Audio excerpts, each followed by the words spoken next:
Ahora sí, buenas tardes, disculpe por el atraso.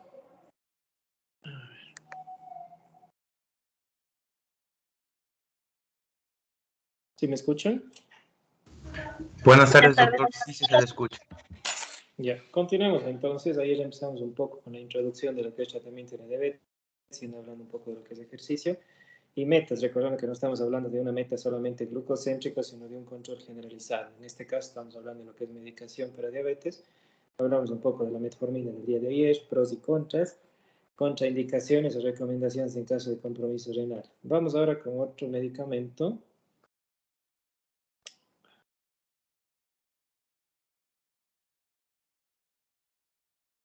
Dentro de lo que son los secretagogos de insulina, ¿no? En este caso tenemos tanto lo que son las glinidas, que prácticamente ya no están en el mercado, entonces nos vamos a enfocar más en lo que son las sulfonilurias, que todo el mundo conoce, ¿no? Sobre todo lo que es porque es un medicamento antiguo, es un medicamento que se conoce, es un medicamento que sabe que es potente, que disminuye los valores de glucosa, pero al mismo tiempo tener ese efecto tiene un aumento de riesgo de hipoglucemia que había conversado previamente con ustedes. Tenemos justamente lo que son las sulfonilurias, ¿no? El mecanismo de acción justamente de lo que es la sulfoniluria es actuar a nivel de la célula beta, favoreciendo la despolarización de la célula, favoreciendo la liberación de gránulos de insulina y de esa manera liberando insulina en forma continua a lo que es el plasma, disminuyendo los valores de glucosa. Este punto es importante, que es una liberación continua, no es una liberación fisiológica que responde a una retroalimentación ante una glucosa baja. Por lo tanto, justamente ahí está el riesgo de hipoglucemia en este grupo de pacientes. Las sulfonilurias son muy conocidas, varios años ya dentro del mercado, tienen diferente vida media, riesgo de hipoglucemia mayor en unas que otras. Tenemos así el más común, el que ustedes más deben haber escuchado, que es la glibenclamida, ¿no? Cuya dosis inicial puede ser de 2.5 miligramos, que puede irse hasta una dosis de 2.5 a 15 miligramos, máximo 20, aunque generalmente la dosis efectiva termina siendo de 10 miligramos aproximadamente, luego de lo cual aumentar más prácticamente no termina siendo de mayor utilidad. Es un medicamento que tiene una duración importante, entonces se recomienda la administración de 1 a 2 veces al día, en algunos casos se utiliza 3 veces por día en caso de un mal control glucémico, pero tiene un riesgo aumentado de hipoglucemia. Tenemos la glipsida, dosis iniciales 5 miligramos, puede ir hasta 15 miligramos, se puede tomar 1 a 3 al día, generalmente antes de las comidas. Glicacida, que sí disponemos en el mercado, de 30 a 60 miligramos, hasta una dosis máxima de 120 miligramos.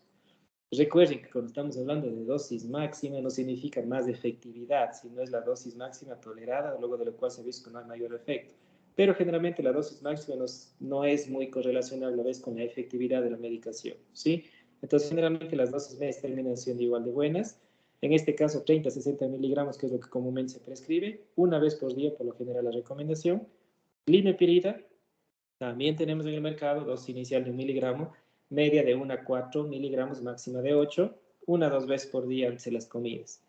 De estos medicamentos, el que más larga acción tiene por lo general es la glibenclamida, ¿sí? Que tiene una duración que se ha visto que puede llegar hasta más de 24 horas en algunos casos, en algunos pacientes, y por lo tanto es uno de los que más se asocian al riesgo de hipoglucemia.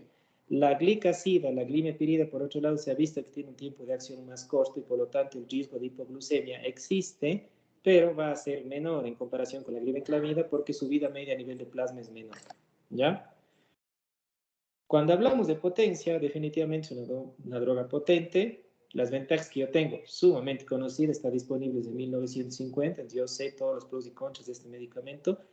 Es bien tolerado por lo general desde el punto de vista gástrico, mejora la glucemia postprandial justamente por el efecto liberador de insulina, es potente para lo que es disminución de valores de hemoglobina glicosilada, llegan a disminuir hasta un 2% en algunos casos. El riesgo de hipoglucemia es moderado, o severo, dependiendo de las patologías de base que tenga el paciente. Un efecto adverso que va a tener es la ganancia de peso. ¿Por qué? Porque favorece la liberación de insulina, la insulina es anabólica y en sí se favorece con eso, consecuentemente, la ganancia de peso.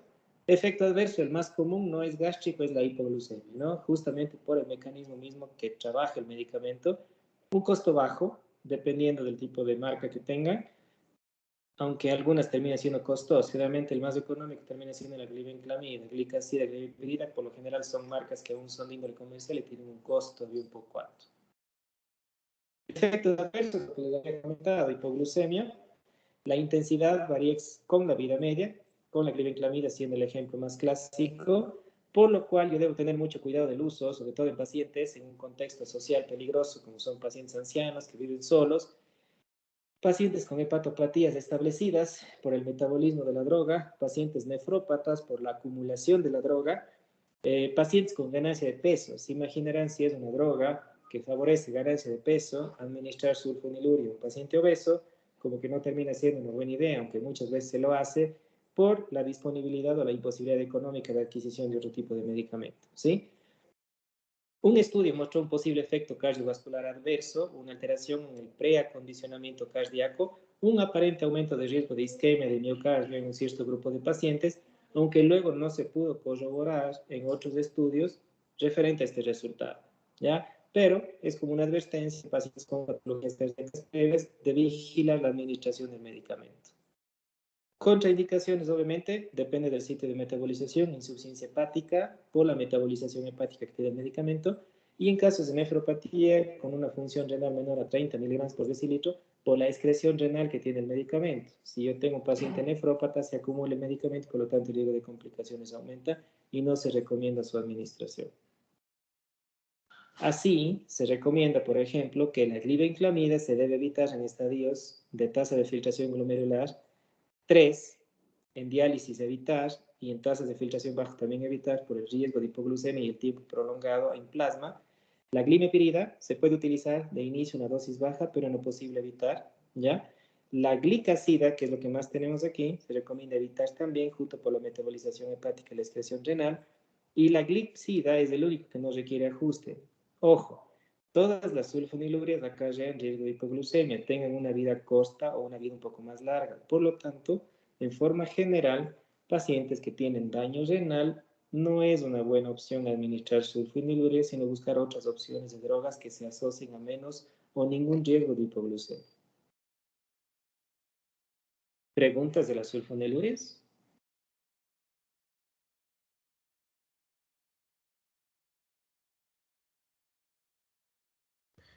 Doctor, buenas tardes, Doc. A mí me quedó una Sí. duda. Levante O la sea, mano. cuando ¿Quién habla, tenemos... por favor?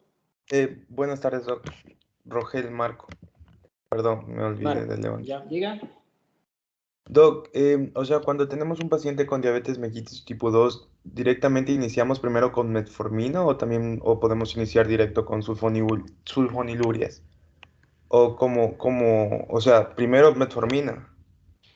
En las guías clínicas y en los algoritmos de recomendación de tratamiento de diabetes, la regla general termina siendo de inicio siempre la metformina como tratamiento inicial en este grupo de pacientes, por su efectividad, riesgo bajo de hipoglucemia, es lo que se encuentra de inicio siempre en las guías clínicas, ¿ya? De ahí, si el paciente no tiene un control adecuado, se puede sumar un segundo medicamento oral dentro de los cuales están las sulfonilurias, ¿sí? Aunque, la verdad, actualmente en las guías clínicas se recomienda que las sulfonilurias terminen siendo como una tercera o última opción de acuerdo al contexto económico que el paciente tenga, justamente por el riesgo que tiene el uso de la medicación. Como vamos a ver al final los algoritmos que vamos a ver de los consensos, de los últimos consensos que tenemos, la sulfoniluria, la verdad, en otros lugares está catalogada como para su uso como última alternativa o en caso de imposibilidad por problemas de tipo económico, por ejemplo. Pero de ahí, o sea, actualmente hay varias drogas que se pueden combinar junto con la metformina. De inicio en las guías clínicas lo que vamos a encontrar siempre es metformina de base, ¿ya? Pero obviamente eso va a depender también del control de hemoglobina glicosilada, porque el ajuste, el inicio de la medicación en un paciente diabético va a depender también del valor de hemoglobina glicosilada, porque si tienes un valor de hemoglobina glicosilada alto, es probable que no te vaya a responder solamente con metformina, con lo cual puedes disminuir una glicada de 1 a 1,5% aproximadamente. Si un paciente tiene una hemoglobina glicosilada en 11, te pongo como un ejemplo, no vas a llegar a tener una hemoglobina glicosilada de 7 o menos con la administración solamente de antidiabético oral único. No sé si tal vez me hice entender ahí. Sí, Doc, muchas gracias. Ya. Entonces, el tratamiento de un paciente con diabetes va a depender al inicio de cómo está debutando y la severidad del debut. Pacientes que, como justamente vimos hoy día en clase aquí en práctica, pacientes con severa descompensación, obviamente tienen que empezar con insulinoterapia porque la medicación oral no va a terminar siendo efectiva. y nada es más rápido para normalizar los valores de glucosa en un inicio que el uso de insulina, ¿sí?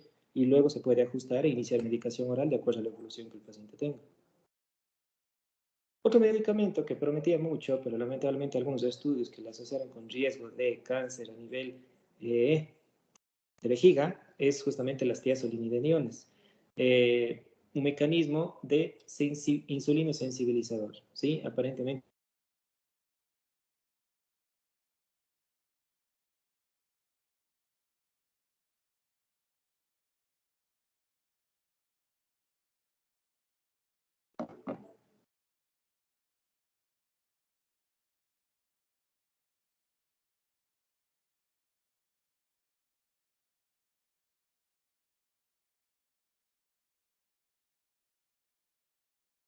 ¿Me escuchan? Creo que se cortó. Sí, se cortó. Ahorita Sí, recién lo Doc. escucho. Disculpas, pues estoy con la tablet, tengo que empezar todo de nuevo. Ya. Entonces, de las tiazolidinedionas, solo les estoy como mencionando nada más, porque actualmente en Ecuador no se dispone en el mercado.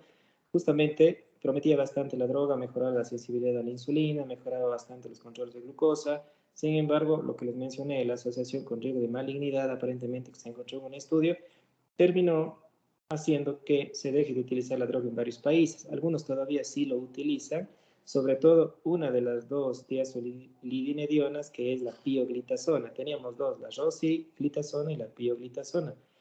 La pioglitazona, según estudios que se han hecho, se han mostrado bastante útiles, sobre todo en pacientes con esteatosis hepática, ¿ya? Entonces, en algunos países donde existe la sulfonil, donde existen estas TZD, tiazolinidinediones, se han visto que esta droga puede tener utilidad en mejorar los pacientes con hígado graso, ¿ya? Entonces, actualmente se está viendo que eso que demostró en un estudio anterior terminó no siendo tan cierto en otros estudios que no lograron demostrar lo mismo. Por lo tanto, tal vez en un futuro volvamos a tener tiazolidinediones en el mercado, pero por el momento no está disponible y en donde existe la indicación principal está siendo para lo que es esteatosis hepática, donde se ha demostrado que puede ayudar a mejorar la histología hepática en ese grupo de pacientes. Acarbose, un medicamento que prácticamente ya no existe, tenía efectos gastrointestinales incómodos, se utiliza en situaciones donde existen hipoglucemias, pero tampoco existe al momento aquí en el mercado, ¿sí? El efecto es principalmente a nivel de intestino, ¿sí? Donde su efecto hace que se disminuya o se inhiba la absorción de lo que son los carbohidratos a nivel intestinal y de esa manera mejora la glucosa postprandial. Pero, sin embargo, tiene un efecto a nivel gástrico de dolor abdominal, intolerancias severos, y el porcentaje de descenso de hemoglobina glicosilada no era tan alto, era menor un 1%, por lo cual actualmente no se lo utiliza. Pero, si ustedes ven el efecto que tiene disminuyendo lo que es la absorción de hidratos de carbono a nivel intestinal, en pacientes que tienen hipoglucemias, por ejemplo, es un medicamento que sí se utiliza para justamente disminuir los episodios de hipoglucemia postprandial. ¿Ok? TZDs y acarbosa son medicamentos que solo les estoy nombrando porque, como les mencioné, no existen en el mercado. Ahora, tenemos lo que es el sistema incretina, que les había comentado anteriormente. En forma resumida, recordemos que lo que habíamos hablado del sistema incretina es el efecto que yo tengo con la administración de glucosa por vía oral versus la administración de glucosa por vía endovenosa, con la cual yo tengo una mejor respuesta de la secreción insulínica mediante la administración de glucosa oral por la secreción de péptidos o hormonas a nivel intestinal que favorecen la secreción de insulina. Ese es en general el concepto de incretina, ¿ya? Y las hormonas incretinas, que son hormonas derivadas del intestino involucradas en la homeostasis de glucosa, dentro de los cuales tenemos el péptido 1 similar al glucagón o GLP-1 o polipéptido insulinotrópico dependiente de la insulina, el GIP. Se ha visto sobre el efecto incretina en pacientes con diabetes, como podemos ver al cuadro de la derecha, que luego de una sobrecarga de glucosa en los sujetos control yo tengo un aumento importante justamente de lo que son la secreción de insulina bajo el efecto incretínico del paciente. Sin embargo, cuando voy a los pacientes diabéticos veo que esa curva en comparación con los sujetos de control no es igual, está disminuida o está atenuada en comparación con el grupo control. Entonces, se vio que aparentemente existe una disminución en la sensibilidad o en la secreción de estas incretinas en los pacientes con diabetes tipo 2 y de ahí se vio que podía ser un foco de objetivo de tratamiento.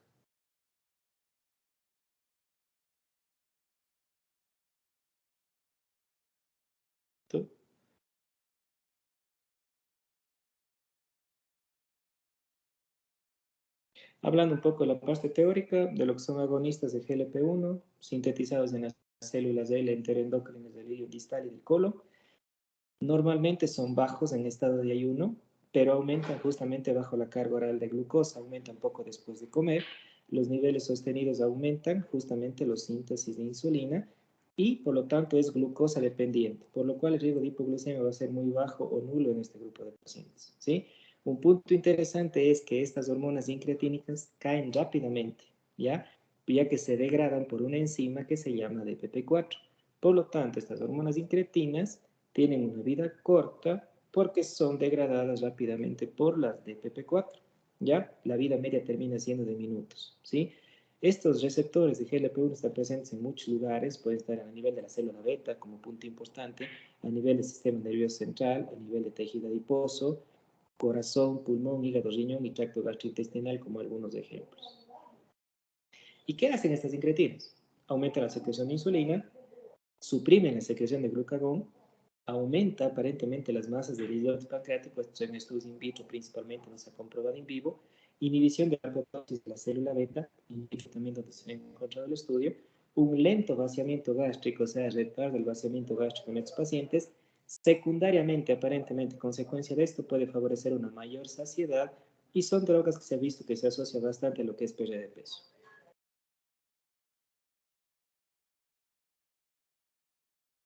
Justamente en base a esto, en base a que tenemos incretinas, cuya vida media es de unos pocos minutos, ya que son degradados por las DPP4, se crearon dos medicamentos. El agonista de GLP-1, que son GLP-1 de larga acción, que van a tener una larga duración y que por lo tanto van a favorecer un periodo de acción más largo. Y los inhibidores de DPP4, aquellas enzimas que son las que degradan en los análogos de los GLP-1, de esta manera prolongando la vida media del GLP-1 endógeno, ¿ya? Entonces tenemos dos medicamentos, o bien uno como un análogo de GLP-1 con una mayor duración, o otro que inhibe lo que es la enzima que degrada el anterior, ¿sí? Tenemos varias presentaciones actualmente como DPP4, como sitagliptina, lina, alogliptina, dentro de algunos que tenemos en el mercado, ¿sí? El efecto de lo que es el GLP-1 es importante tomar en cuenta que no se limita solamente al tracto gastrointestinal, ¿sí? Y por eso es justamente que es una droga que se ha visto que puede disminuir o puede tener un efecto cardioprotector. Recordar la disminución del vaciamiento gástrico, la disminución de la secreción de glucosa a nivel hepático, el aumento de la sensibilidad de la insulina, tanto a nivel del tejido adiposo como a nivel del tejido muscular, y por los receptores que existen de GLP-1 a nivel del hipotálamo, se ha visto que está asociado también a disminución del apetito en este grupo de pacientes, y ni hablar de su efecto a nivel de lo que es páncreas, con aumento de la secreción insulínica post-comida, disminución en la secreción de glucagón, aumento en la biosíntesis de insulina, in vitro un aumento en la proliferación de célula beta y disminución de la apoptosis de la misma.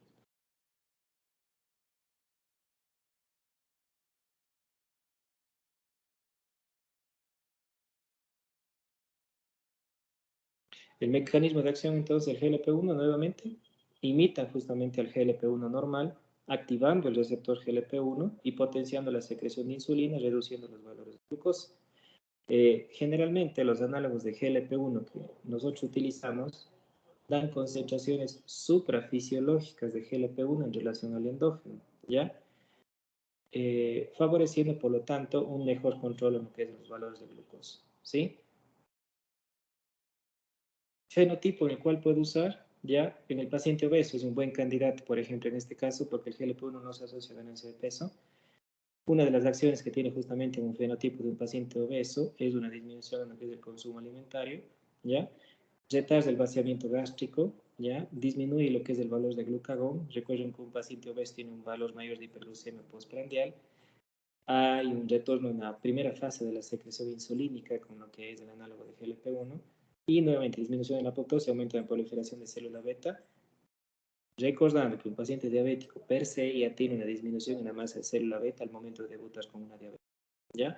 Y que si no se controla de manera adecuada, progresivamente va a llegar a terminar en uso continuo de insulinoterapia, aunque no es el desenlace en todos los grupos de pacientes.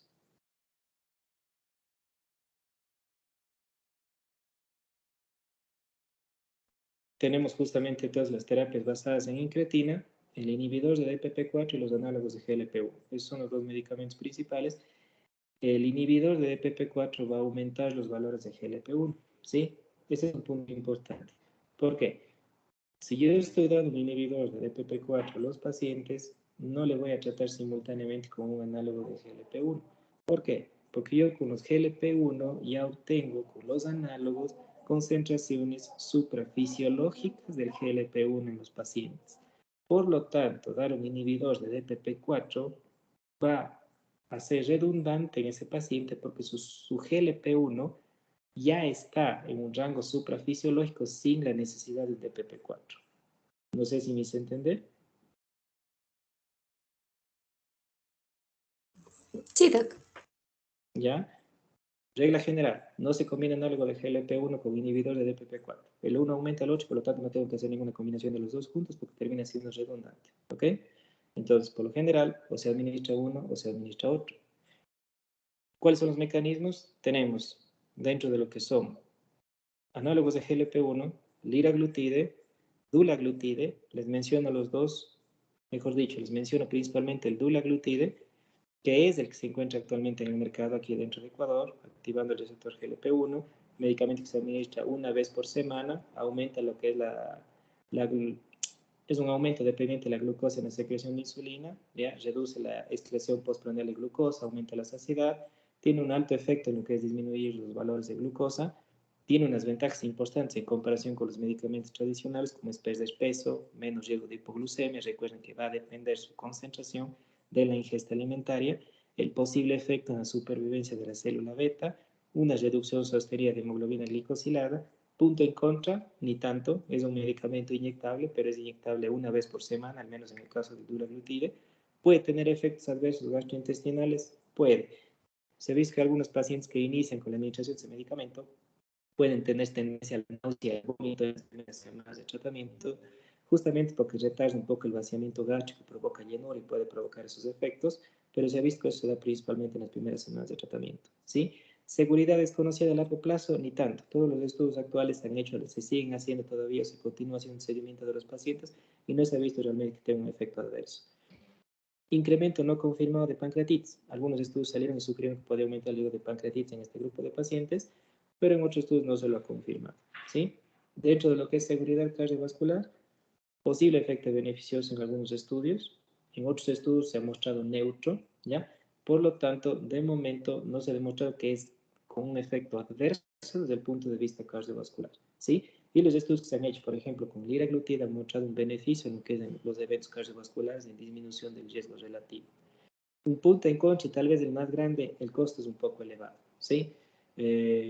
Por lo general, solo les pongo como ejemplo a nivel de práctica privada, el uso de lo que es dulaglutida tiene un costo aproximado en el paciente de unos $200 mensuales, lo cual, ustedes imaginarán, en nuestro medio sí termina siendo un costo alto para un tratamiento continuo de administración, ¿ya? Entonces, si bien es un medicamento nuevo, un medicamento bastante útil sobre todo en pacientes obesos, buena reducción de hemoglobina glicosilada, beneficios desde el punto de vista cardiovascular, tiene ese efecto, ese punto en contra que es el costo, justamente, y en algunos casos unos pequeños efectos adversos adicionales, ¿ya?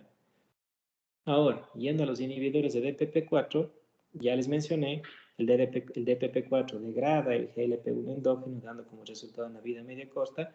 Los inhibidores de DPP4 bloquean la degradación. Tenemos varias formas, dentro de las más conocidas aquí en el mercado tenemos la sitaglitina, la vildaglitina y la linaglitina. Son los tres más comunes que nosotros vamos a tener aquí. Inhibe la actividad del DPP4 hasta en un 99% del DPP4 endógeno.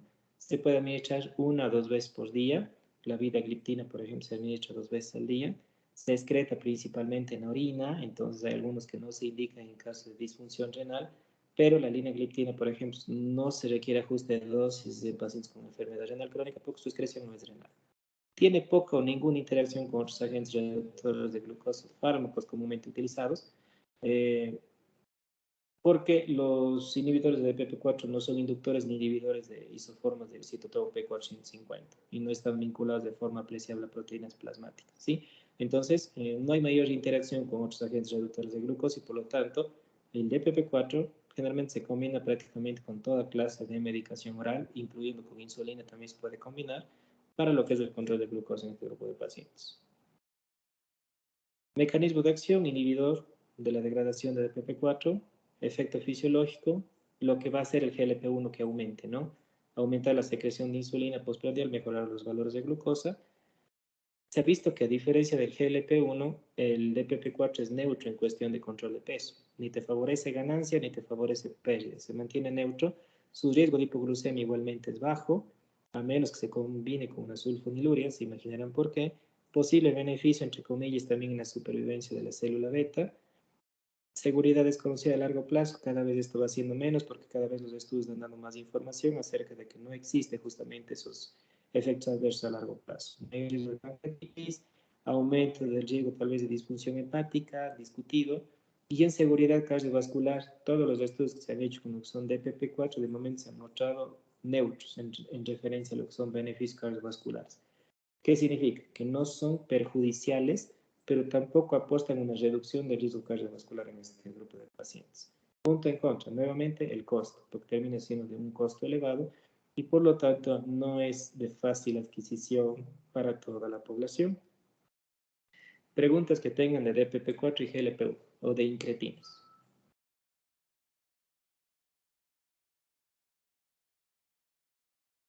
Valeria. Doctor, ¿estos fármacos se dan en combinación con la metformina o se pueden dar solos? Se pueden combinar con todas las drogas. Justo como les mencioné, el mecanismo de acción o la interacción que tienen da para que se pueda combinar con cualquier otro medicamento.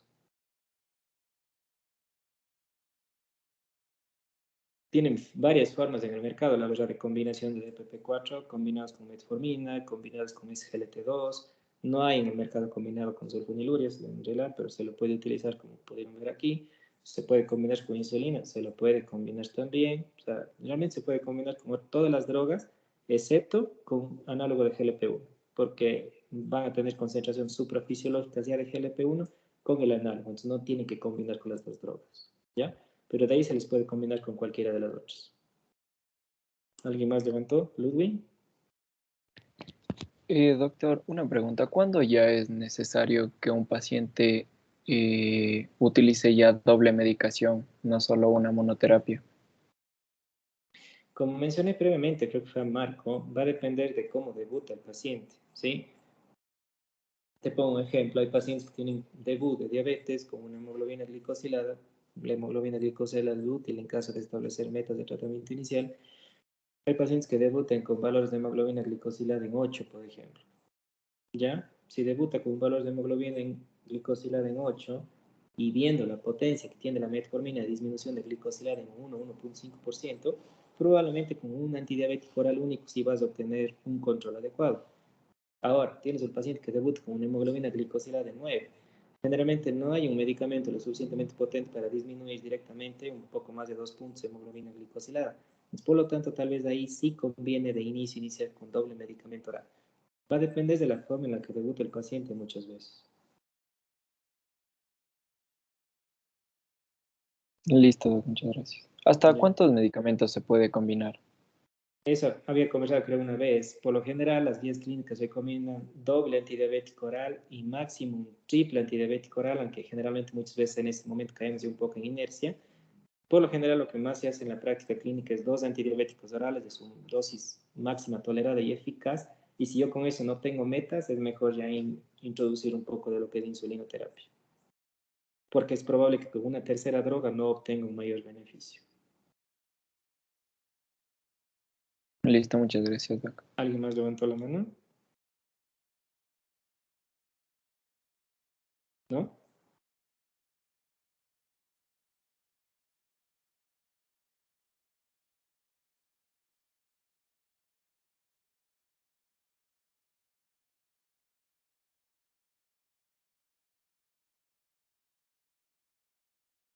Yendo a lo que es el perfil farmacocinético de los inhibidores de DPP4, justamente como les comenté, los tres que ustedes van a tener más aquí en el mercado. Tenemos sitagliptina, vildagliptina, linagliptina. Esos son los tres que ustedes van a encontrar aquí en el mercado. La dosis es sitaglitina que va hasta 100 miligramos, de vilaglitina de 50 y linaglitina de 5 miligramos.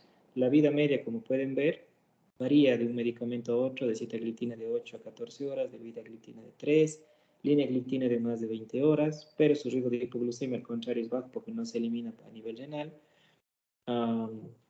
Justamente como ven en la parte de excreción renal, la sitaglitina se secreta un 80% por riñón, la vidaglitina un 85% y la linaglitina un 5%, por lo cual es seguro la administración del medicamento, inclusive en pacientes con diálisis sin mayor complicación.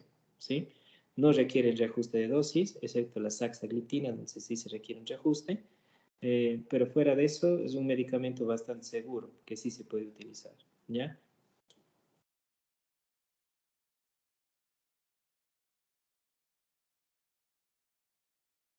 Por si acaso, ustedes están escuchando un gran número de nombres de medicamentos.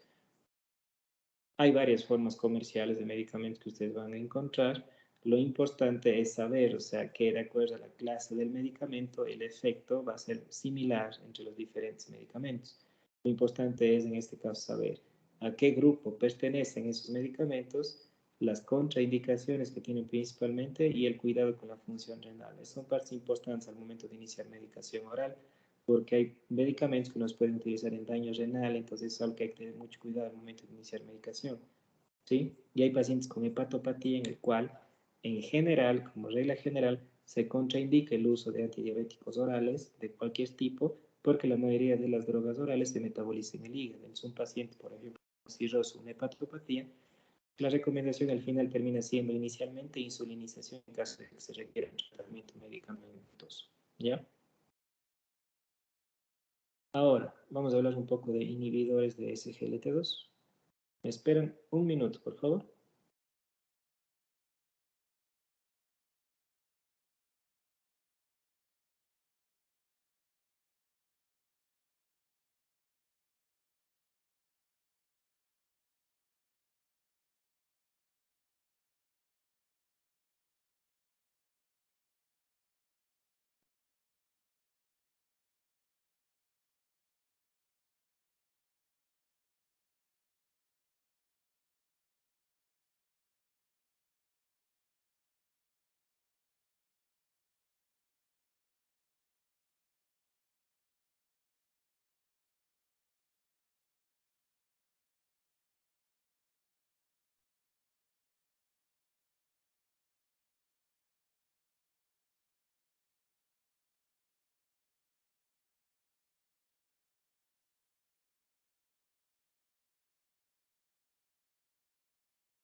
Bien. Por favor, nos tomamos unos 5 minutos, ¿ya?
Disculpas, tenía que hacer un pequeño informe. Ahora vamos a hablar un poco de lo que son inhibidores de SGLT2. Estas son las drogas más nuevas que tenemos actualmente en el mercado en la cuestión de antidiabéticos orales, ¿no? Y una de las drogas que realmente rompió un paradigma que existía acerca del beneficio desde el punto de vista cardiovascular de las drogas de uso o de los antidiabéticos en los pacientes con diagnóstico de diabetes tipo 2. Ya que si bien la mayoría de los medicamentos conseguía mantener o dar un buen control de los valores de glucosa, cuando se iba a estudiar beneficios cardiovasculares, el efecto se mostraba neutro o en algunos casos con efecto adverso en algunos grupos de pacientes. A partir justamente de eso es que se empezó a pedir que los diferentes estudios de los nuevos fármacos antidiabéticos tienen que tener un estudio de seguridad cardiovascular para demostrar si realmente esas drogas tienen un beneficio o no desde el punto de vista cardiovascular. Los SGLT2, ¿ya? Recordemos el papel del SGLT2 en la regulación o la homeostasis de glucosa. Recordemos que el riñón utiliza la glucosa también como fuente de energía y produce glucosa por gluconeogénesis. El resultado neto es que el balance arteriovenoso de glucosa a través del riñón es cero, o sea, lo que se elimina o lo que se filtra se absorbe por lo general, y la producción de glucosa por las células corticales renales es inhibida por la insulina y estimulada por la adrenalina. Y el glucagón no tiene efecto en este caso a nivel renal sobre lo que es la producción renal de glucosa. Recordemos la tasa de filtración glomerular de 180 litros por día, por lo tanto con una concentración media, ya discutimos un poco de lo que es la glucosa plasmática. El riñón filtra 180 gramos de glucosa todos los días, pero nosotros nunca tenemos glucosa en orina positiva, o sea, siempre no va a haber glucosa en orina positiva, y si lo hay significa que el paciente está filtrando más glucosa de la que es capaz de absorber. En condiciones fisiológicas, el cotransportador de sodio y glucosa, el SGLT2, en el túbulo proximal, va a reabsorber del 80 al 90% de la glucosa filtrada, mientras que el 20%, el 10% reabsorbido por los SGLT1. ¿Sí? De ahí que en vista de que se vio que el SGLT2 es responsable del 80 al 90% de la reabsorción de glucosa, se enfocó la realización de medicamentos en base al SGLT2 y favorecer de esta manera, o mejor dicho, inhibir la reabsorción de glucosa y favorecer un mejor control de glucosa en el paciente. Un poco más de teoría, que la capacidad de reabsorción tubular renal máxima es de 375 miligramos por minuto, que es considerablemente mayor que la velocidad a la que filtra la glucosa. Básicamente lo que nos interesa a nosotros es recordar que el cotransportador o el SGLT2 ¿ya? va a favorecer lo que es justamente el transporte de glucosa al interior de lo que es el lumen tubular, favorece el transporte de glucosa al borde del cepillo y del borde del cepillo se favorece a través del GLUT2 el transporte a la sangre y de esta manera la restitución de glucosa a nivel plasmático, ¿ya? Esto, si pensamos fisiológicamente, es adecuado para evitar la pérdida de energía, pero en pacientes diabéticos termina siendo contraproducente, porque los SGLT2 aumentan justamente porque aumenta la filtración o la eliminación de glucosa a nivel renal, consecuencia de la hiperglucemia que el paciente tiene. El organismo lo toma como una pérdida de energía. ¿Y qué hace justamente para evitar esa pérdida de energía? Aumenta lo que son los receptores de SGLT2 en el paciente con diabetes para favorecer o intentar reabsorber al máximo la glucosa filtrada, cuya capacidad de absorción está siendo superada a nivel renal. Esto es contraproducente para un paciente diabético, se imaginarán, porque esto va a hacer que se perpetúen valores elevados de glucosa. Los SGLT1 y SGLT2 son los responsables principales de la absorción intestinal y renal de glucosa, SGLT1 principalmente a nivel intestinal, aunque se vio que es un 10 o un 20%. El SGLT2 es un transportador de glucosa de alta capacidad y baja afinidad en el segmento segundo de los túbulos proximales. Se expresa el SGLT1 también en los riñones, pero cobra menor importancia. Y justamente el efecto inhibitorio de los SGLT2, que es el foco del medicamento, puede ayudarme a eliminar aproximadamente unos 60-90 gramos de glucosa por día. Y esto puede variar considerablemente según la función renal y el grado de hiperglucemia que tenga el paciente, ¿sí? Los efectos de la inhibición son autolimitados, ¿ya? ya que la eficacia disminuye a medida que disminuye la hiperglucemia. ¿A qué se refiere con esto? Si yo tengo un paciente, tengo un paciente que tiene un efecto autolimitado del SGLT2, porque si el paciente no tiene hiperglucemia, significa que el paciente no elimina realmente una mayor cantidad de glucosa por la orina. Si es que no ocurre eso, probablemente no va a tener una hiperexpresión de los receptores de SGLT2 y probablemente el medicamento va a ser un poco menos útil en ese grupo de pacientes. Sin embargo, actualmente se ha visto que los SGLT2 sí ayudan en el control crónico de lo que es el valor de glucosa en el paciente. Ojo, no estoy diciendo que si el paciente no tiene una hiperglucemia importante, los SGLT2 no sirven. Sirven porque inhiben justamente el receptor, el SGLT2, y de esa manera no permiten o favorecen la eliminación de glucosa renal y de esa manera ayudan a mantener el control de la glucosa. ¿Sí? Como ven, la mayoría de los medicamentos orales de que hemos discutido, su efecto está más dado hacia la célula beta. O sea, de alguna manera, directa o indirecta, su acción termina siendo a nivel de célula beta. En este caso, el medicamento tiene poca o ninguna relación con lo que es célula beta en forma directa, sino su acción es específicamente a nivel renal, disminuyendo lo que es la absorción de glucosa y de esa manera mejorando los valores de la misma. Por lo tanto, el SGLT2 es un medicamento que puede ser combinado con otros medicamentos orales porque su mecanismo de acción es totalmente diferente. ¿Ya? Farmacocinética, vida media aproximadamente 10 a 13 horas. Tenemos dos principalmente aquí en el mercado, que es la empaglifosina y la dapaglifosina. La inhibición de SGLT2 por DAPA. También tenemos canaglifosina, aunque no aquí mucho en el mercado, y EMPA de 25 por día. Aumenta la excreción de glucosa de 60 a 90 gramos al día. ¿Sí? Y son los inhibidores de SGLT2 metabolizados por los UDGT, ¿ya? Y no se reportan interacciones con otros fármacos, porque su mecanismo de acción es un poco independiente. ¿Sí? Entonces, el foco es de la acción a nivel de los SGLT2, disminuyendo la absorción y de esa manera favoreciendo el control de glucosa a través de la eliminación de aproximadamente 60 a 90 gramos de glucosa por vía renal. Tres medicamentos que existen de esta clase, de lo cual tenemos la dapaglifosina, la canaglifosina y la empaglifosina. En el mercado actualmente disponemos de lo que es dapaglifosina y empaglifosina. ¿Ya? ¿Y por qué es importante este medicamento? ¿Qué significó esto, o sea, para lo que es terapia de diabetes? ¿Ya? Esto va a lo que es el impacto de la terapia intensiva sobre las complicaciones en la diabetes tipo 2, ¿sí? Tenemos diferentes estudios, yendo desde los más antiguos que ustedes revisaron, como es el DSCT, como es el UCAPDS, en los cuales se mostraron que aparentemente el uso de la medicación disminuía las complicaciones microvasculares. Pero cuando se trataba de enfermedad cardiovascular o mortalidad, se terminaban quedando un poco atrás, porque aparentemente se mostraban neutros o más bien aumentaban el riesgo. Ejemplo, el ACOS, por ejemplo, en el que se vio que había un aumento de la mortalidad.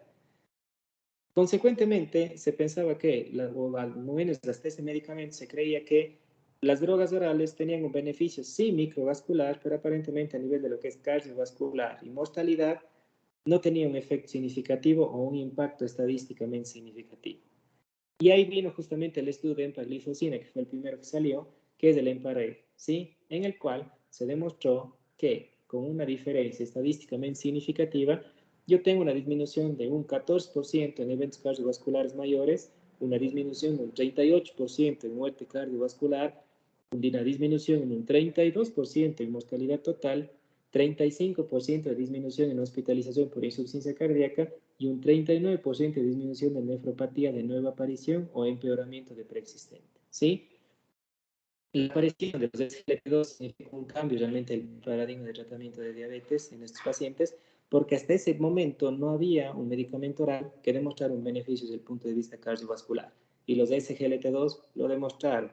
Y por eso termina siendo una droga que causó mucho impacto en lo que es el tratamiento de los pacientes, porque actualmente pacientes que tienen patología cardiovascular establecida, el uso de SGLT2 es una indicación importante. ¿Sí? Y es por eso justamente que actualmente este medicamento es manejado tanto por endocrinología y ahora es muy frecuentemente prescrito por el área de cardiología por los beneficios a nivel cardiovascular que se ha demostrado. ¿Preguntas que tengan hasta aquí?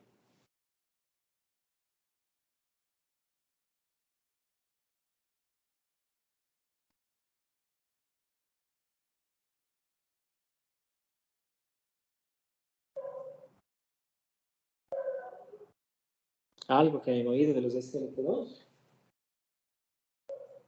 Valeria.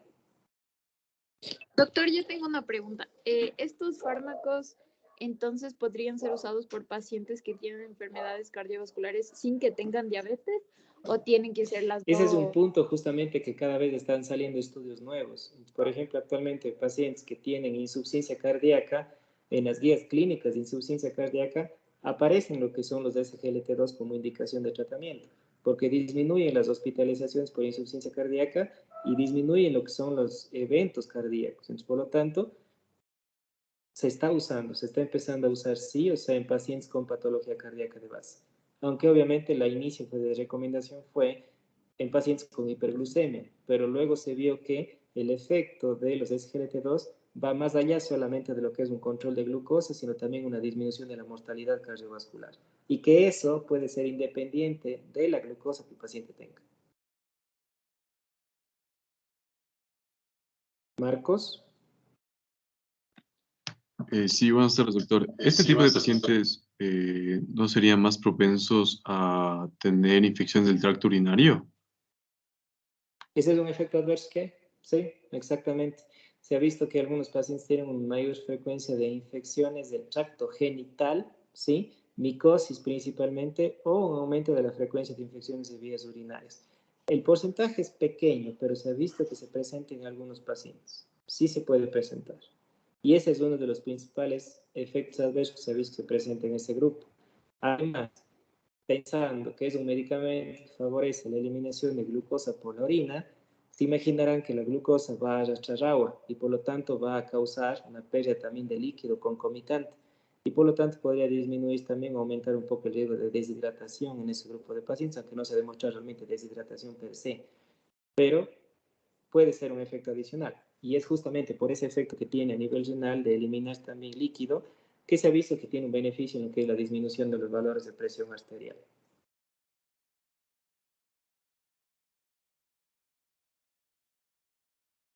¿Alguien más?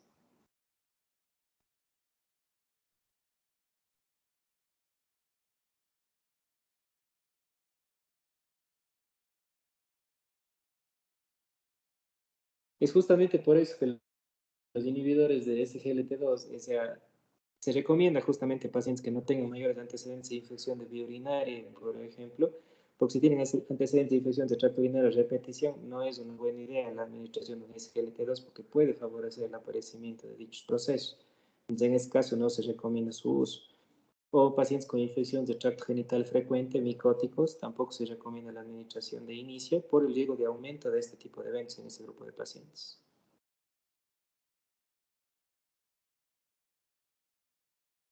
¿Alguien más?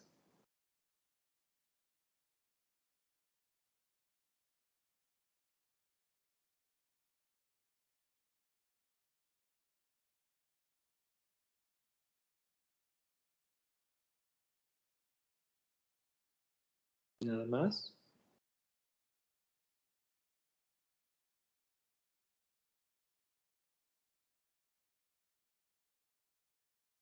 Preguntas en general que tengan de los medicamentos orales antes de pasar a discutir un poco lo que es la insulina.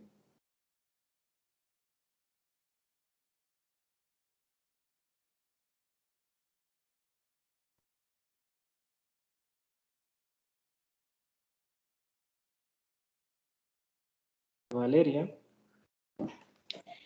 Doctor, una pregunta. En pacientes con síndrome del ovario poliquístico se prescribe la metformina, de lo que yo tengo entendido.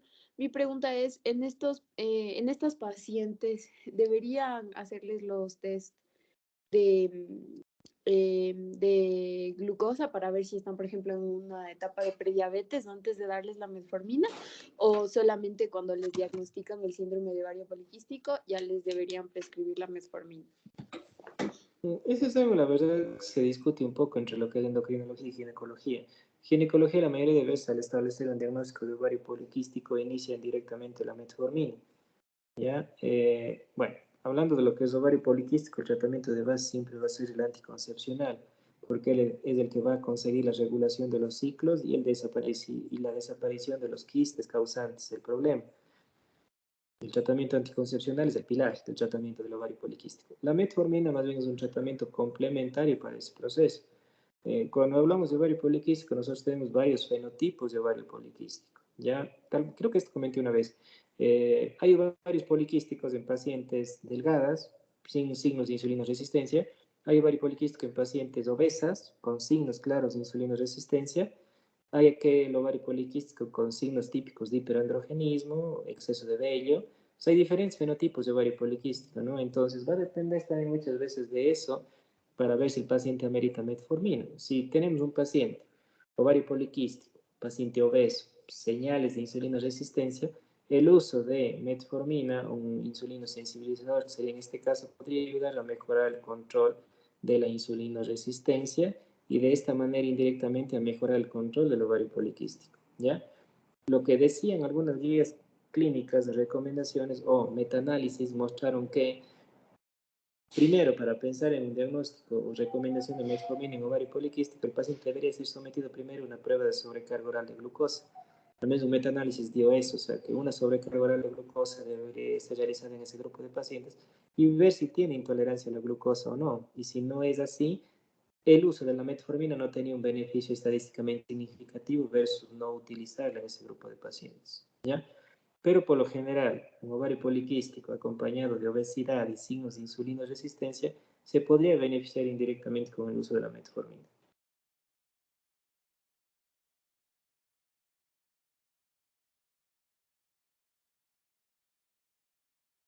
No sé si quedó claro. Sí, doctor, gracias. ¿Alguien más?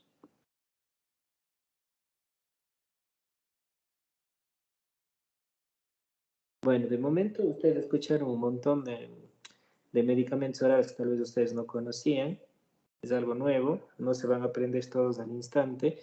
Lo que me interesa que sepan es más bien las clases farmacológicas que tenemos actualmente para el tratamiento de la diabetes. Eso sería lo más importante, o sea, lo que deben saber. Ustedes deben saber cuáles son biguanidas, cuáles son sulfonilurias, cuáles son DPP4, cuáles son GLP-1 y cuáles son SGLT2. Esos son los 5 principales grupos farmacológicos que ustedes disponen aquí en el mercado y que por lo tanto ustedes van a estar expuestos a la posibilidad de administración. Esos son los 5 grupos que ustedes deben conocer, ¿ya? Ya una vez que ustedes se introduzcan en la práctica, ustedes en el futuro irán conociendo las presentaciones comerciales y la forma de administración y lo demás.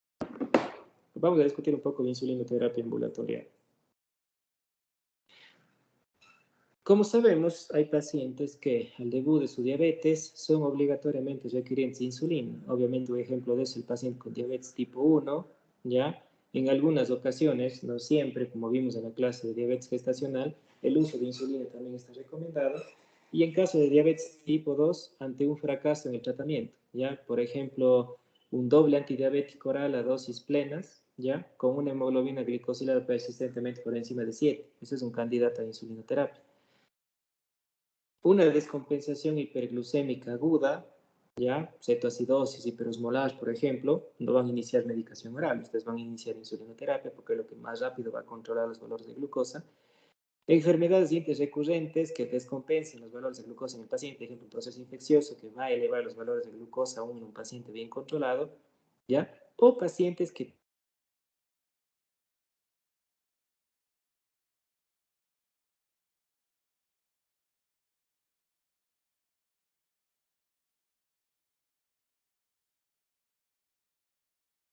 se cortó, ¿no? Sí, doc, se le cortó.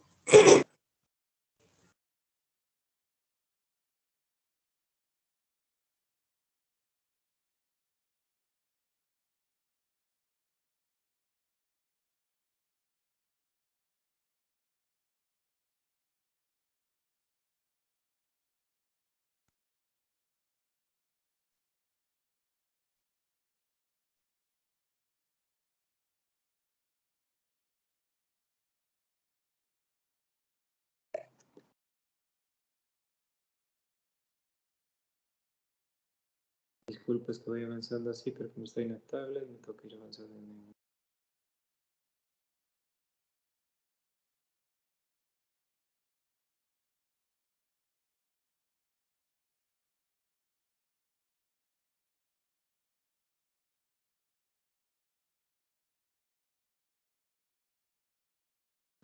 ¿Cuáles son los objetivos de un paciente al cual inicia insulinoterapia? La verdad, no solo con insulinoterapia, con todas las drogas o medicación oral por tratamiento de diabetes que utilice, siempre quiere obtener una meta, que es una hemoglobina glicosilada menor a 7, los niveles de glucosa, precomidas, preprandiales menor a 110, ¿sí? Con el menor riesgo de hipoglucemia posible.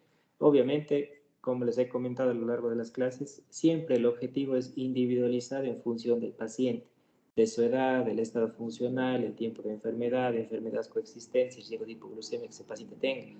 Entonces, no hay una receta de un medicamento específico para todos los pacientes, sino que existe un medicamento que es más adecuado para cada uno de ellos, ¿ya?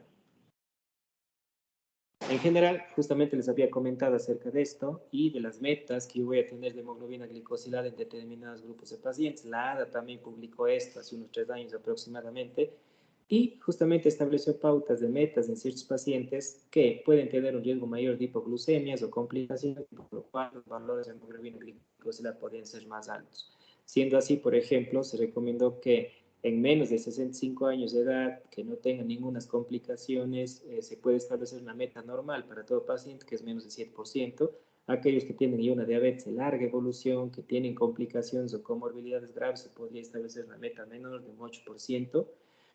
Aquellos de 65 a 75 años, igualmente de acuerdo al tiempo de evolución, se podría establecer una meta de menos de 7, que es para toda la población, con larga evolución de la enfermedad de 7 a 8 o comorbilidades graves, menos de 8.5%, y en mayores de 75 años, una meta de menos de 8.5%, ¿ya?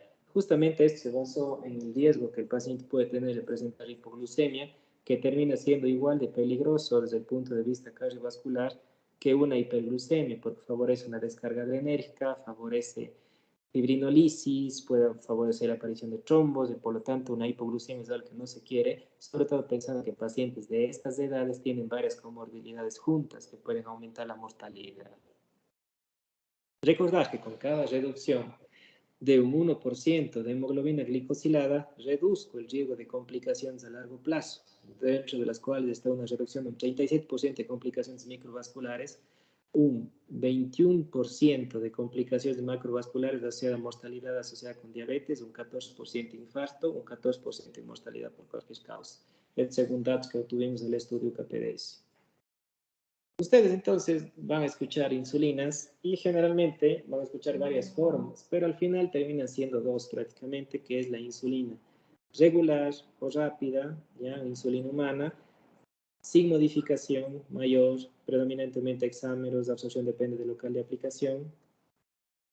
La insulina NPH, ¿ya? Adicionando lo que es protamina y zinc para estabilizar los hexámeros de la insulina. Insulina Lispro o análogos de insulina de acción ultra rápida. Aspar, que es otra insulina ultra rápida. Glulicina también. Y luego salieron las que son de acción más prolongada, por ejemplo, la insulina glargina. Todas implican pequeñas modificaciones cuya meta es principalmente mantener una vida media mayor en el paciente y evitar picos y de esa manera evitar hipoglucemia. ¿Sí?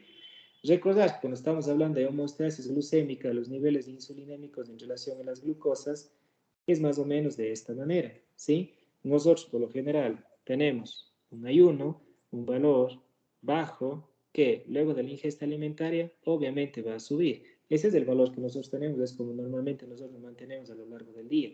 Nosotros tenemos picos continuos de glucosa a lo largo del día justamente para compensar las ingestas de comida que nosotros vamos a tener.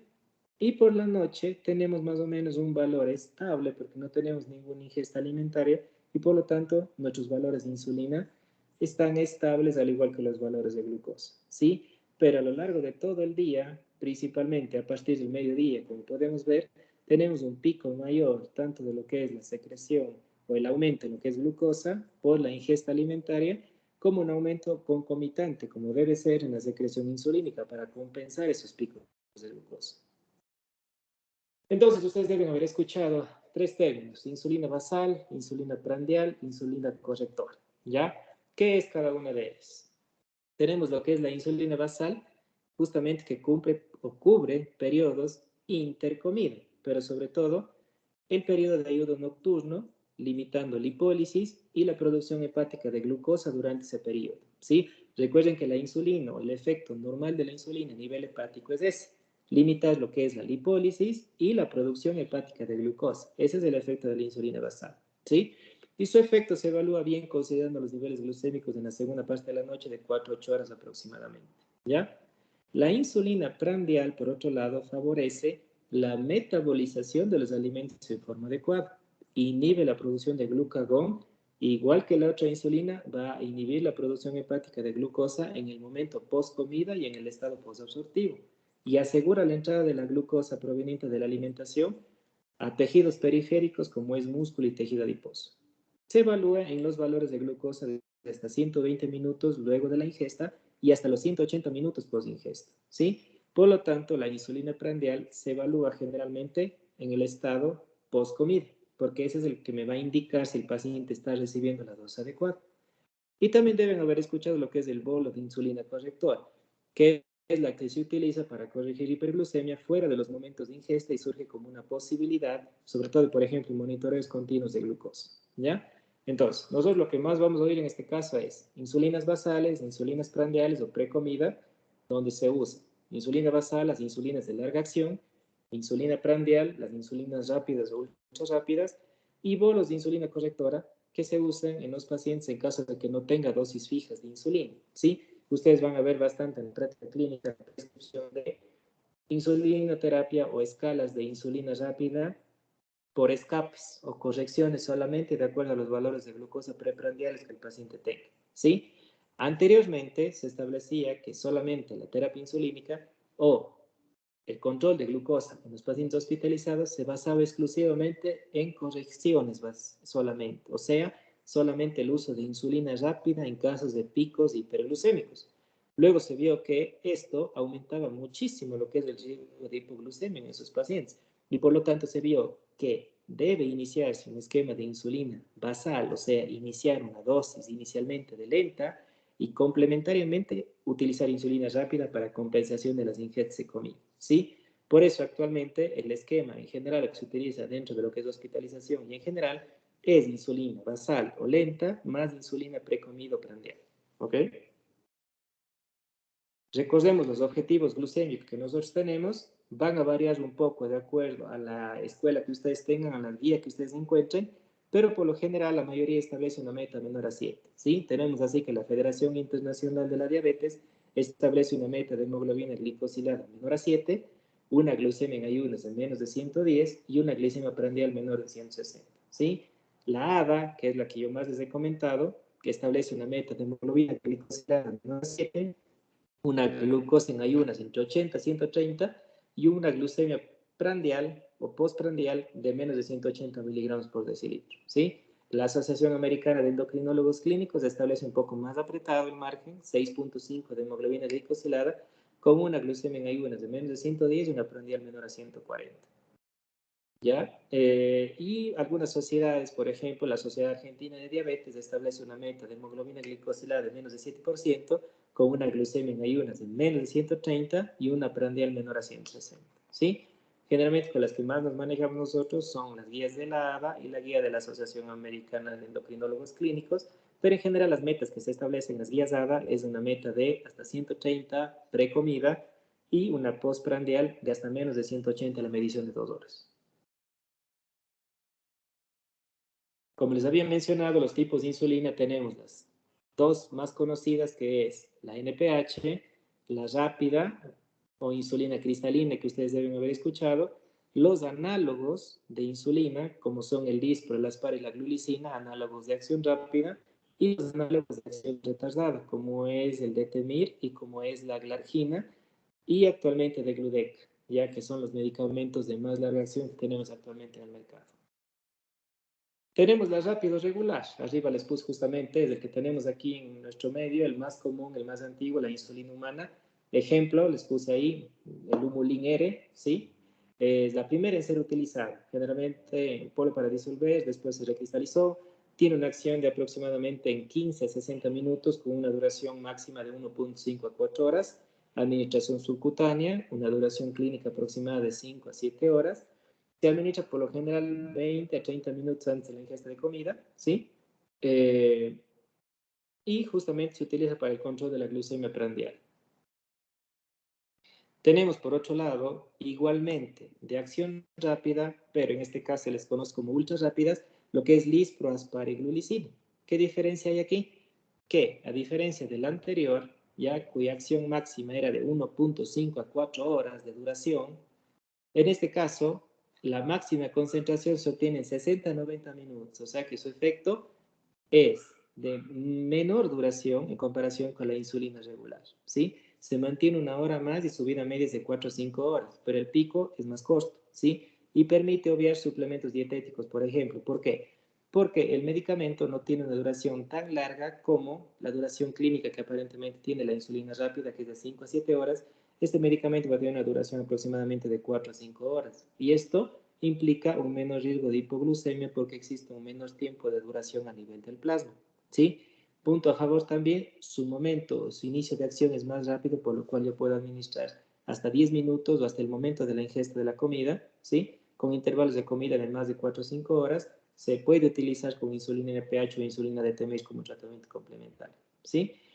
¿Cuál es el objetivo de los análogos o de los análogos de acción rápida? Es que tengan un buen control de glucosa, pero que tengan una vida media más corta a nivel del plasma y de esta manera se disminuya la sobreposición de la insulina administrada y de esta manera disminuye el riesgo de hipoglucemia, ¿sí? Si nosotros nos vamos a la insulina rápida regular, vemos que la duración clínica puede ser aproximadamente de 5 a 7 horas. Siendo así, si nosotros administramos insulina rápida, les pongo por ejemplo, en el desayuno, generalmente del desayuno al almuerzo existe un periodo aproximadamente de 4 a 5 horas en el cual aparentemente yo tengo todavía un efecto de la insulina rápida que administra mi paciente. Y por lo tanto existe un riesgo de sobreposición y por lo tanto tengo un riesgo de aumento del riesgo de hipoglucemia. Por lo cual los análogos de acción rápida son una propuesta justamente para evitar eso y disminuir el riesgo de hipoglucemia en ese grupo de pacientes. ¿Ya? Tengo por otro lado la insulina NPH, conocida como Humulin N, que es la que disponemos aquí, ¿ya? Cubre aparentemente 24 horas, pero en la necesidad de aplicación de 2 dosis, ¿sí? Se administra de 30 a 60 minutos antes del desayuno y la cena. Recuerden que este no va a cubrir lo que son la ingesta alimentaria del momento. Tiene un pico máximo de acción entre 3 y 7 horas y su vida media aproximada va de 12 a 15 horas, ¿sí? Por lo cual se ha visto que la insulina NPH debe ser administrada por lo menos unas 2 veces al día, en vista de que su pico o su vida media termina siendo hasta más o menos la tarde o la noche. Luego de lo cual, si yo administro solamente una dosis en la mañana, no voy a tener cobertura en la noche y por lo tanto puedo tener aumento de producción hepática de glucosa y aumento de los valores de glucosa en ese grupo de pacientes. Y luego del NPH vinieron insulinas de más duración, ¿sí? De las cuales tenemos lo que es la glargina y tenemos lo que es el detemir como ejemplos, ¿sí? Su duración, a diferencia del anterior, que intenta cubrir 24 horas con 2 dosis y tiene una vida media de 12 a 15 horas, la duración en este caso es de 24 horas, ¿sí? Y un pico máximo de 3 a 4 horas, administración subcutánea. Tenemos el detemir, que es de acción un poco más corta que la glargina, que necesita 2 dosis diarias en algunos casos, y se usa como sustituto de NPH, ¿ya? En general, estas insulinas de más larga acción tienen menos picos en comparación con la insulina NPH. La insulina NPH tiene picos de acción máxima, como ustedes pueden ver aquí, pero se ha visto que la insulina glargina, la insulina DTMI, por lo general, no tienen un pico tan marcado como tiene la insulina NPH. De esta manera, al no tener pico, su riesgo de hipoglucemia es menor en comparación con la insulina tradicional, ¿sí? Luego se vio que aparentemente la glargina sí tiene un pequeño pico en comparación con las nuevas de ultra larga acción que tenemos ahora, pero realmente no es comparable con el pico que se tiene con la administración de insulina NPH, que es un poco mayor y por lo tanto aumenta un riesgo de un descenso de glucosa, ¿sí? Algunos ejemplos que les puse aquí, tenemos la insulina Lantus o glargina, que es conocida aquí, 100 unidades por ml, que viene en presentación en frasco de 100 unidades por ml, un frasco de 1000 unidades, o las plumas, ejemplo, les puse aquí, por ejemplo, el Antus Solostar, que viene justamente de 300 unidades por pluma, más fácil de administrar, sobre todo para pacientes de la tercera edad, porque se permite el cálculo fácil de las unidades y una mayor facilidad de administración. Les puse al otro lado el ejemplo de lo que es la Detemir, que existe en el mercado aquí únicamente como Levemir, que es otra pluma también que se administra, pero en este caso se recomienda la administración de 2 veces al día, porque se ha visto que no cubre 24 horas y por lo tanto se necesita administrar 2 veces al día. Recomendaciones de la conservación de las insulinas en cualquiera de sus variedades requiere una cadena de frío. Esto es importante de recordar, 2 a 8 grados aproximadamente, porque se precipita y forma aglomerados y ya termina de ser útil. Se debe vigilar la formación de burbujas o floculaciones en los peños o en las jeringuillas. Muchas veces puede haber dificultad para aspirar o inyectar en el vaso o cargar la insulina. Por eso la educación en los pacientes para la administración es bastante importante. La inyección se da a nivel de tejido subcutáneo, ¿ya? Los niños y personas delgadas con tejido subcutáneo de 7 o 8 milímetros, existen agujas de diferentes tamaños para su administración y no solamente aplicar a nivel abdominal, ¿sí? Se puede absorber también a nivel de antebrazo, a nivel de muslo, a nivel de glúteo, por lo tanto ustedes tienen varios sitios para la aplicación, ¿ya? Ustedes cuando vengan a rotar acá, van a rotar con un día al menos con lo que es enfermería, en donde van a tener una pequeña clase, como tuvieron el día de hoy, sobre lo que es los cuidados y la técnica de la inyección de la insulina. No sé si los que participaron hoy en eso están ahí, nos dan la opinión de cómo fue, qué les pareció.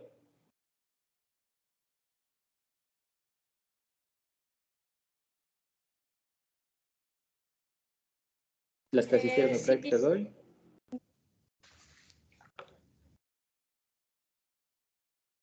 Ivone. sí, doctor. Bueno, me pareció súper interesante porque la enfermera nos indicó detalladamente dónde se debe administrar, igualmente los tipos de agujas, el tamaño, igualmente los inconvenientes como nos muestra. Entonces yo creo que sí es importante como decir, esta charla porque nos deja grandes aprendizajes que, como dijo la señora enfermera, es para que nosotros enseñemos de buena manera al paciente y que no haya ningún tipo de mala colocación o algún tipo de errores. Ya, sí, quería aprovechar ahora para preguntar, porque si les pareció que no era interesante o no valía la pena, iba a suprimir eso, pero si les pareció interesante, entonces los que yo tengo aquí para que pasen al menos, es 1 hora que ustedes van a pasar con ella aproximadamente. Entonces, ¿ustedes consideran que sí vale la pena? Sí, porque nos explicó de una forma muy clara y creo que sí nos va a ayudar mucho en nuestra vida profesional, igualmente para explicar a nuestros pacientes sobre este uso de la insulina, las jeringas y también de los tipos, como nos mencionó. Ok, gracias, porque no pude preguntarles el día de hoy, entonces aproveché ahora. Okay. Listo, entonces justo como había mencionado, esto lo van a ver más detalladamente cuando vengan por aquí, pero en general los sitios de aplicación son varios. Puede ser en la parte posterior del brazo, puede ser a nivel abdominal, puede ser en la parte externa de los muslos, en el cuadrante superior externo de los glúteos, ¿sí? Ustedes tienen varios sitios para aplicación. ¿Y por qué es importante eso? Porque si ustedes aplican en un mismo sitio de forma repetida, la insulina tiene que causar lipodistrofia a nivel de la pared abdominal y si causa lipodistrofia disminuye la capacidad de absorción de la insulina y por lo tanto puede aumentar el riesgo de hipoglucemia en ese grupo de pacientes o de hiperglucemia por mala absorción del medicamento, ¿sí? Entonces es muy importante el rotar sitios en esos pacientes para evitar esas complicaciones, ¿sí? La utilización clínica de la medicación es restituir el patrón insulinémico normal, ¿sí? Recuerden que nosotros tenemos una secreción basal, se podría decir continua, de 1 unidad por hora, con incrementos hasta 5 a 6 veces en el momento de la ingesta de comida, ¿sí? Los pacientes con diabetes tipo 1 y aquellos con diabetes tipo 2 carecen de esa secreción endógena. Y por lo tanto, por ejemplo, en el caso del tipo 1 voy a requerir una administración de una insulina basal y una insulina en bolo precomida para compensar los picos, porque no voy a tener ninguno de los dos, ¿sí? Actualmente existen nuevas opciones, como por ejemplo lo que son las bombas de inyección de insulina. Existen aquí, sí existen, pero es de muy difícil acceso porque una bomba de insulina cuesta más de $10,000, es algo sumamente costoso y se utiliza sobre todo en pacientes o se utiliza de preferencia o exclusivamente en pacientes con diabéticos tipo 1. En tipo 2, por lo general, todavía no está autorizado en 100% su uso, ¿sí? Resumiendo de lo que vemos de las insulinas, lo que más diferencia es el pico de acción y la duración de la medicación, ¿sí? Yendo a lo que son las más nuevas, lo que es la glargina, lo que es el detemir, su inicio de acción 1 a 3 horas, 2 a 4 horas, pico aparentemente no lo tiene lo que es la insulina LANT y dura 24 horas, Levemir tiene un pico de 6 a 8 horas con una duración de 18 a 22 horas, la NPH, un inicio de acción de 2 a 4 horas con un pico de 4 a 10 y una duración de efecto de 10 a 18 horas, por lo cual se requiere 2 veces al día. La insulina es regular, un inicio de acción en 1 hora con un pico de acción en 2 a 3 horas, pero con una duración de efecto de 5 a 8 horas, lo que aumenta un riesgo de sobreposición de la insulinización rápida. Por otro lado, tenemos las ultra rápidas que tienen una duración o inicio de acción de 5 a 15 minutos que hace que pueda administrar inmediatamente en el momento en el que el paciente come, un pico de acción de 0,5 a 2 horas con una duración de efecto terapéutico de 3 a 5 horas, lo cual hace que probablemente tenga menos sobreposición de la administración de medicación, ¿sí? Y la última que salió actualmente, que es la Tresiba, que van a encontrar aquí en forma comercial, de Gludeca, que tiene un inicio de acción de 20 a 40 minutos, no hay pico en esta insulina, y su duración va inclusive hasta más de 40 horas en el paciente, por lo cual es una insulina muy estable con un muy bajo riesgo de hipoglucemia porque no tiene picos, ¿ok?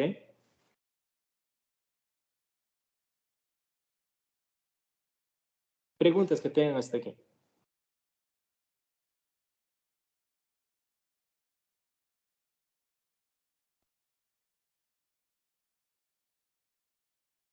Daniela. Una pregunta, y para calcular la dosis exacta de la insulina, ¿cómo podríamos hacer esto? Justo ahí va eso. Ya les voy a explicar. ¿Alguna otra pregunta? Pablo. Ya, doctor. Había leído que respecto a la insulina, me parece que es la regular, como tiene una duración de efecto de 5 hasta 8 horas, generalmente los pacientes entre comidas deben ingerir algo, y eso tiende a que el paciente aumente de peso. Entonces, en este caso, igual sí recomendando, por así decirlo, como primera la insulina regular, porque por otra parte, igual respecto a la NPH había leído que tiene algo de absorción errática y eso tal vez, sí quisiera que me explique porque no entiendo muy bien a qué se refiere eso. Justamente la recomendación de lo que es o la recomendación que existía en los pacientes diabéticos de comer, ustedes tal vez escucharon en algún momento el comer de 3 en 3 horas en el paciente con diabetes, es justamente por el aumento del riesgo de hipoglucemia que existía en esos pacientes consecuencia de la administración de insulina. Eso se ha ido un poco superando en vista de que las insulinas cada vez son más planas y por lo tanto su riesgo de hipoglucemia es menor, o también la duración de la insulina a nivel de plasma es más corta. Sí, antes se recomendaba, bueno, actualmente todavía se recomienda lo que es la ingesta de un pequeño refrigerio entre lo que son comidas principales para disminuir el riesgo de hipoglucemia en ese grupo de pacientes. Pero eso se indica en algunos casos en el que el paciente, por ejemplo, está usando insulina lenta e insulina rápida, las dos de forma tradicional, porque el riesgo de hipoglucemia existe en ese grupo. Entonces, sí se recomienda la administración de una pequeña porción, pero obviamente eso tiene que ir acompañado de indicaciones nutricionales, porque no van a ingerir un carbohidrato complejo o un carbohidrato pesado. Si no, se recomienda la ingesta de algún carbohidrato que equivalga a unos 15 gramos o menos de carbohidrato. Y de esa manera no va a tener un efecto mayor en lo que son los valores de glucosa. Pero por lo general, el paciente que está utilizando insulina lenta e insulina rápida, sí se recomienda a veces la ingesta de un snack, entre comidas, para disminuir el riesgo de hipoglucemia. Pero ese snack o ese refrigerio tiene que ser con una carga de glucosa sumamente baja.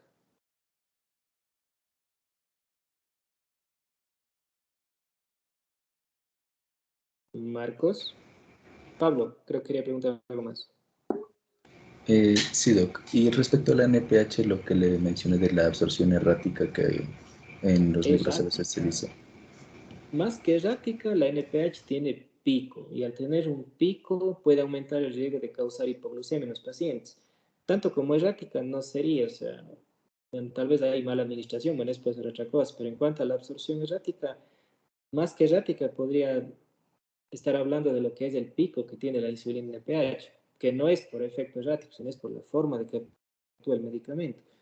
Pero de ahí, o sea, errático podría tal vez referirse al pico que tiene el NPH en comparación con la argina o insulinas de más larga acción, y al tener ese pico el riesgo de hipoglucemia aumenta. Podría ser por ahí, tal vez. Ya, doc, gracias. Marcos.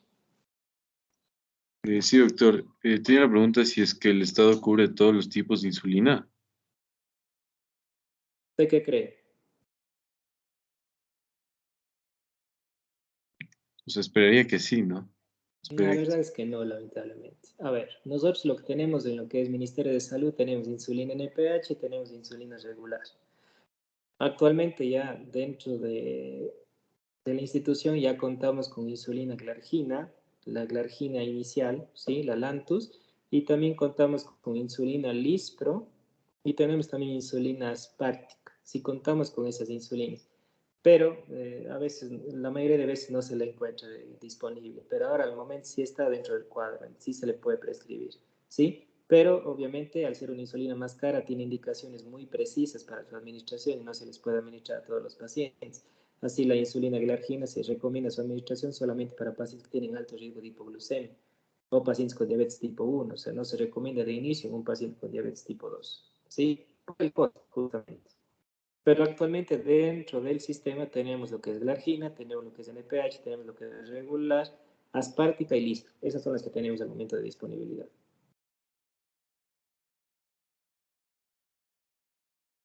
¿Alguien más?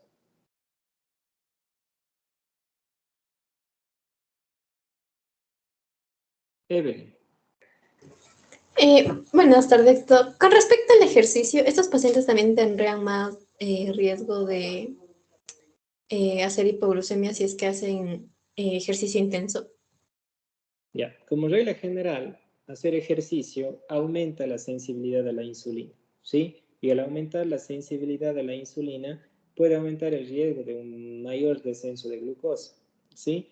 Esto va a ser más marcado, sobre todo en pacientes diabéticos tipo 1, que también no se escapan de ese efecto los diabéticos tipo 2. O sea, el ejercicio mejora la insulinosensibilidad y esa insulinosensibilidad puede manifestarse ese efecto positivo a lo largo de todo el día o hasta 24 horas. Por lo tanto, los pacientes que hacen ejercicio tienen un mayor riesgo de descenso de glucosa, ¿sí? Entonces, sí, la administración de insulina asociada al ejercicio es discutido sobre la reducción de dosis al momento en el que el paciente realiza ejercicio para disminuir el riesgo de hipoglucemia, porque ese riesgo aumenta obviamente luego de hacer ejercicio y aplicarse una dosis que comúnmente se aplica para su control, ¿sí? Lo que se recomienda es que los pacientes, si van a hacer actividad física, deben reducir la dosis de insulina a aplicarse para de esa manera tener un menor riesgo de hipoglucemia. ¿Hay una receta para decir, o sea, para todos los pacientes disminuir tal cantidad? No, porque va a depender de la intensidad del ejercicio, del tipo de ejercicio, de la duración del mismo. Pero aumenta el riesgo de hipoglucemia en este grupo de pacientes. Gracias, doctor. ¿Alguien más?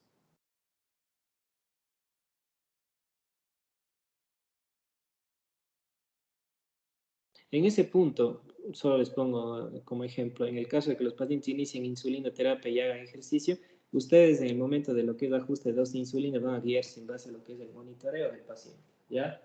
Porque si ustedes no tienen un automonitoreo del paciente, ustedes tal vez no van a dar cuenta de que el paciente está haciendo hipoglucemias o el paciente está con hiperglucemias.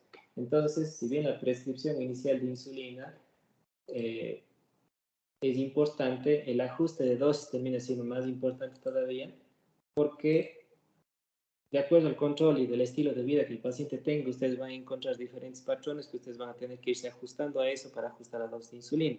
Tienen el paciente que tiene una dieta con horarios regular, tiene un paciente que tiene horarios irregulares de comida, tiene el paciente que es deportista y hace ejercicio y por lo tanto tiene hipoglucemias más frecuentes, tiene el paciente obeso, tiene el paciente con patologías que le impiden hacer actividad física.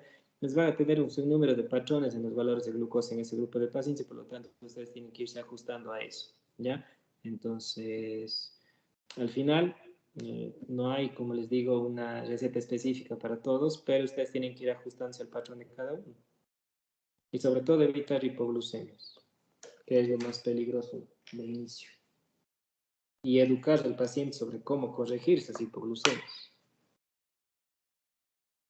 Pero en sí hay guías clínicas, sobre todo en lo que son pacientes con diabetes tipo 1, por ejemplo, de insulinización en pacientes y las recomendaciones en el ejercicio. Es así que, por ejemplo, ustedes en las 10 clínicas de pacientes con diabetes tipo 1, se va a encontrar la recomendación de reducir una dosis de insulina rápida, por ejemplo, en algunos casos, recomiendan que ante ejercicio se debe reducir un 25% de la dosis de la insulina rápida que normalmente se aplica para de esa manera evitar hipoglucemias tardías en ese grupo de pacientes. O en otros casos, reducir un 50% de la dosis, o en otros casos, si el paciente tiene hipoglucemia o tiene ejercicio prolongado, ingestas de snacks dentro de las comidas, o dentro de la actividad física, entonces van a encontrar un sinnúmero de recomendaciones en cuanto a lo que es ejercicio. Pero por lo general tengan en consideración que ante un paciente que hace ejercicio, al menos la consideración sería disminuir la dosis de insulina en un 25% al menos si está usando insulina rápida, para de esa manera disminuir el riesgo de hipoglucemias. Pero eso va a depender de paciente a paciente. ¿Ok?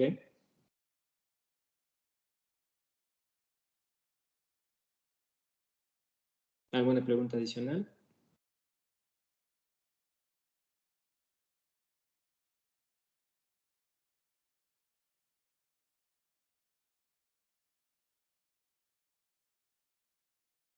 ¿Valeria? Doctor, quería preguntarle, una vez que los pacientes ya comienzan insulinoterapia, ya no regresan a tomar medicación oral, ¿verdad? O sea, ya continúan con la insulinoterapia. La verdad, no.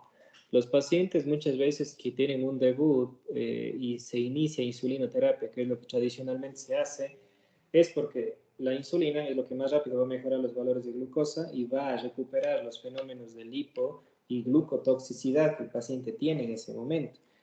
Pero una vez que el paciente esté controlado y de acuerdo a las metas glucémicas que ustedes tengan en ese paciente, el paciente puede empezar a usar medicación oral. Eso hay que tener un poco de cuidado y ese es un mito que se tiene, que el paciente que está usando insulinoterapia es ya dependiente de la insulina y va a tener que usar insulina de por vida. Eso no es verdad. A decir verdad, las insulinas se utilizan de inicio en los pacientes porque controlan rápidamente los valores de glucosa y me ayudan a obtener metas glucémicas más tempranas. Pero, de acuerdo a cómo el paciente se vaya controlando en el control ambulatorial, y si vemos que el control es óptimo, se puede empezar a introducir medicación oral en ese paciente para una mejoría del control. E incluso en algunos casos retirar el esquema de insulina. Ocurre eso.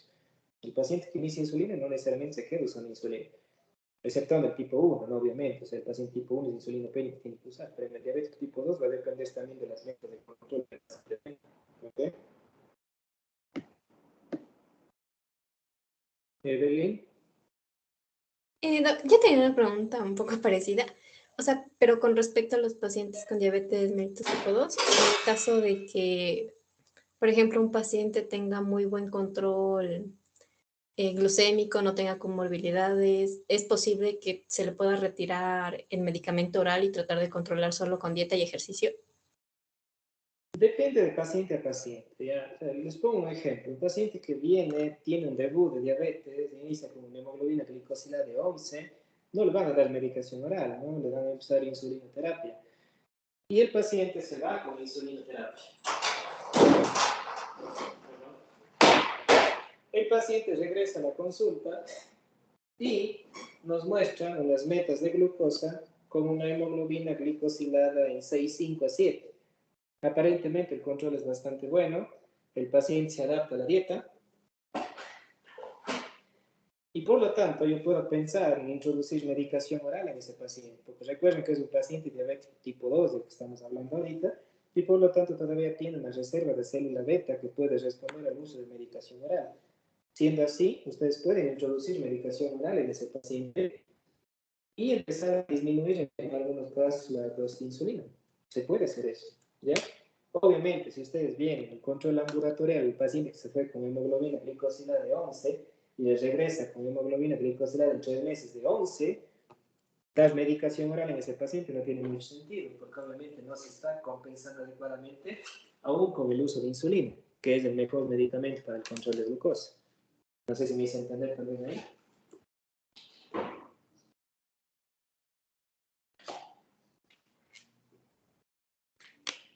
Sí, ¿no? Doc. ¿Ya?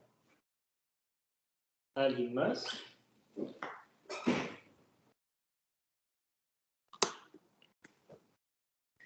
Bueno, la parte de lo que es insulinización vamos a acabar el próximo miércoles, ¿ya? Porque vamos a ver también unos ejercicios, unos casos clínicos para tener un poco más de aplicación a la práctica de esta parte, ¿ok? De momento, lo que pueden hacer es empezar a revisar las insulinas que tenemos actualmente en el mercado, ¿sí? Y comentarnos acerca de las formas y de la presentación que existe de cada una de ellas para que se vayan familiarizando un poco, ¿ok? Eso podemos hacer para iniciar la próxima clase, ¿ya? De momento nos quedamos ahí. Nos vemos el miércoles. Una cosita, por favor, no se olvide de subirnos o de mandarnos el artículo para poder hacer el foro, por favor, doc. Sí. Disculpen, lo que pasa es que estaba en la computadora y no les puedo mandar y yo creí que había subido, pero aparentemente no se ha grabado. Ya les mando, Ya. ¿ok? Les voy a extender una semana más para que Y el puedan día, hacer. sí, y el día jueves expondría 2 grupos o solo uno, doc. Bocio es un tema corto, así que sería solo un grupo. 2 grupos, creo yo. Ya, bocio e hipotiroidismo, ¿cierto? Sí, Sí, serían los 2 temas. ya, listo, doc. Muchas gracias. ¿Listo? Doctor. Nos vemos el miércoles. Y el examen, Doc. ¿cierto? Si como no acaba la clase, igual sería el examen la otra semana. Ahí definan ustedes el día que quieran dar. En eso yo no tengo problemas realmente, pero tienen que tratar de ser antes de empezar ya el módulo de tiroides.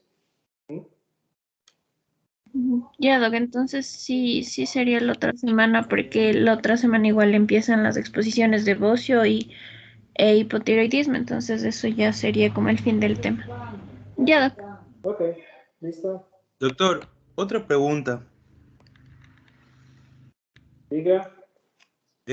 Usted nos había comentado que hay posibilidad de rotar a partir de las 2 de la tarde, pero ¿qué días y hasta qué hora, Doc? Disculpe. Los días más bien, o sea, deberían decirme ustedes, o sea, porque, o sea, a partir de las 2, lo que me dice el residente es que generalmente a las 2 es que es un poco más movido aquí lo que es endocrinología y por lo tanto hay más interconsultas, hay más casos y eso al final les terminaría siendo más útil a ustedes, porque a partir de las 5, según lo que me refiero, a veces no hay muchas interconsultas para ver. Entonces ahí ya dependería de la disponibilidad que tengan ustedes, ¿no?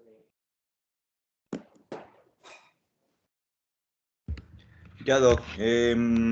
Yo voy a hablar con unos compañeros de mi curso a ver cómo cuadramos. Sí, ahí vean cómo Yo pueden le aviso organizar cualquier su cosa, momento. Doc. Ya, listo. Ya, muchas Bueno, gracias. entonces, ¿no? Hasta luego. Gracias, Doc. Hasta luego. Hasta luego. Gracias, Chao. doc. Hasta luego. Gracias, hasta luego.